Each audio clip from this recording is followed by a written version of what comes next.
He says he tried to make it work, but recent actions by the Premier prompted him to take a different route from the one Honorable Gilmore Williams took last night. He says it is time to step down and time to reevaluate. I have tried for as long as I could to be a member of the Cabinet, to act honorably and to support the collectivity which Cabinet represents and which is necessary if government is to function effectively. This has been difficult since I acknowledge that the Premier has been actively seeking a means of having me replaced and have been lavish in his abuse of me. The former Deputy Premier says that he is still a PNP supporter. However, he still stands behind his part in a vote of no confidence against the Premier. As you would all know, just before the prorogation of the House of Assembly, I had made clear my intention to support a vote of no confidence in the Premier.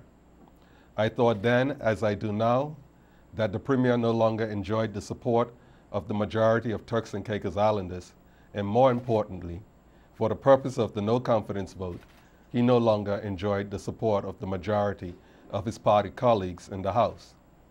My position on that has not changed. Honorable Hall says that he will not be moving forward in his earlier indications of running for party leader. He said he will now use this time to focus on family. He also made note of his position on the PNP party election slated to be held on February 28th. I think where we last left it during an informal meeting of the party is for the NGC to convene sometime before the 28th. To decide exactly what the party will do, whether we will hold that leadership contest on the 28th by having a convention on the 28th, or whether we will hold it at some later date. I think also what needs to be taken into consideration at this time as well is that the preliminary report from the Commission of Inquiry is set to come out on the 28th. And this is purely speaking from my standpoint now. And in light of that, I think given that that date is so close, the party would probably be best off to take that in consideration and have a leadership contest sometime after that. Now that he is out of the running, who will the former Deputy Premier side with?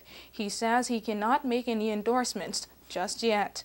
I can't endorse anybody at this particular stage. What I think is safe for me to say at this stage, though, is that I believe that the Premier ought to exit the stage of the leadership and leave it up to other members of the party to contest, because I think it has already been demonstrated within the party that the majority of elected members in the party were not desirable of his leadership.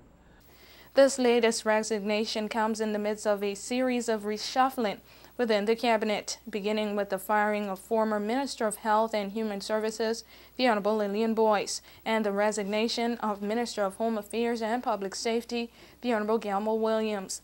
Boyce has since been recommended by the Premier to take over Honorable Williams's portfolio. However, there has been no word on who will now be the country's new Deputy Premier and Minister of Finance. For WIV4 News, I'm Joy Del Trail.